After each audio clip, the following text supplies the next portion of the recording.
In the last tutorial, I've shared with you the Grandma's Jars end of month summary process and how it can help you identify exactly how much you need in your central bank account to ensure that all your future expenses are covered as they turn up. In this tutorial, I want to share with you the story of one of my clients. This is an inspirational story, but it's not all that unusual. They are a fantastic example of what can happen when you diligently apply the system that I'm teaching to you now. I can't wait to share it with you. What I'd like to do now is share with you a case study of one of the clients that I've been working with over the past 18 months. This is Dean and Emma. Now, Dean and Emma, you can see here, jumping in the snow in Japan, a trip that they have just recently taken. They've done incredibly well over the time that I've been working with them, but when they first came to see me, their finances weren't in all that good a shape. So what I want to do now is take you through their story and show you how they went about filling that first pool of funds, just so you can practically see how we apply what I've been teaching you over the last 2 to 3 tutorials.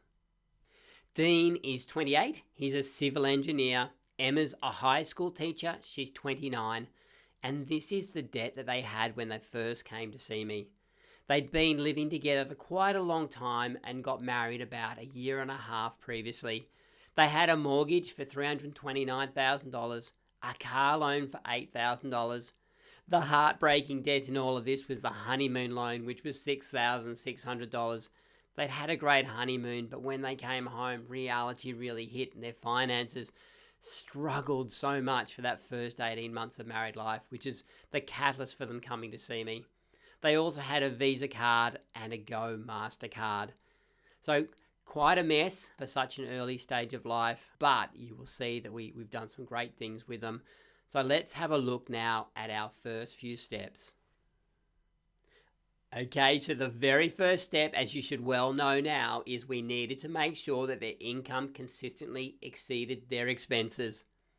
So we went through the process of the worksheets. They did the 3 tasks that I set them, where they started recording all their expenses. They went back through 12 months of credit card and bank statements. They did their gifts list. Then they filled in their budget worksheets. And then we set up their Grandma's Jars budget. So you can see that they've got a minimum monthly surplus of $443 and an average monthly surplus of $1,056. Now, I can tell you this wasn't the case when we first went through the process. In fact, they were just break even. But with a few cuts and a little bit of tweaking things, and yes, we had to get rid of a few expenses, we've managed to get them into a very strong position here as long as they stick to their budget. So let's have a look at how they went. Once Dean and Emma had identified a sustainable monthly surplus, the next step was to make sure that their bank account matched what their budget says they needed. Now that should be very familiar to you because that is what we've been discussing in the last couple of tutorials. We need to make sure first and foremost that that pool of funds is full, that we can use cash or money in the bank to pay for our future expenses rather than relying on our credit card. By taking this step first, what they were doing was removing their reliance on the credit cards and replacing it with money in the bank, which broke that cycle that had kept them paying off the credit card, then it would go back up again, then they'd pay it off again, then it'd go back up again. We were breaking that cycle. Now, this was always going to be a struggle for these guys because they literally had been living paycheck to paycheck for the best part of 12 months. So there was rarely anything in their bank account except around payday. So what we needed to do first was identify, well, what was the balance of your jars? What was that starting balance of your jars? So we went through and looked at when all their expenses were due and we adjusted each of their jars so that by putting aside 1/12 from today, they should have enough money to cover those bills and expenses as they turn up. As I mentioned before, it's one thing to adjust your jars to say what they should have and quite another to have that money sitting in the bank account.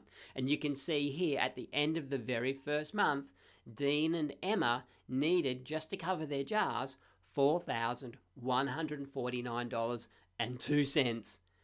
So let's have a look now at how that actually looked when we did their end of month summary. So here we have the actual snapshot of Dean and Emma's end of month summary page after their first month of budgeting. So this was their first end of month summary. Up the top there, we've got the table with their bank accounts. We've then got the credit cards. And at the bottom there, we have the end of month summary calculations, the end of month summary formula.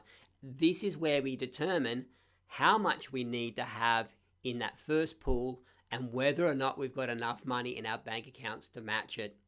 So you can see on the left-hand side there, Dean and Emma had $3,680 in their central account on the last day of the month. Now, they hadn't had that much money in there for a long, long time. It just happened that their first month of budgeting coincided with a 3-pay month. So they had an extra $3,500 flowing into their bank account in that previous month.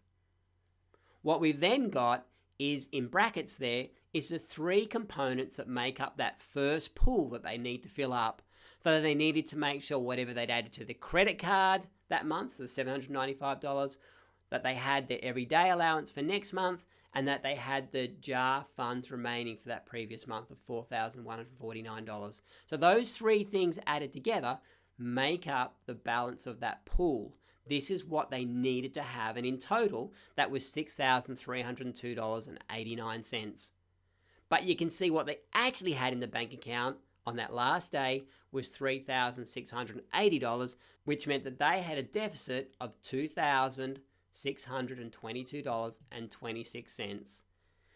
This is what they were short to fill their financial hole. This is what they were short to fill that first pool of funds. Now, this looks like a really big figure, but it's not all that uncommon. So let's just go back and have a look at Dean and Emma's position summary. We can see that as long as they stick to their budget, they should have $443 every month spare, which means that they can use this $443 to gradually whittle away at that $2,600 shortfall that they've got. Here is an illustration of Dean and Emma's journey. On the right-hand side, you can see the $6,662 they are putting to each of their jars on a monthly basis. So this is that 1/12 of each of their future expenses.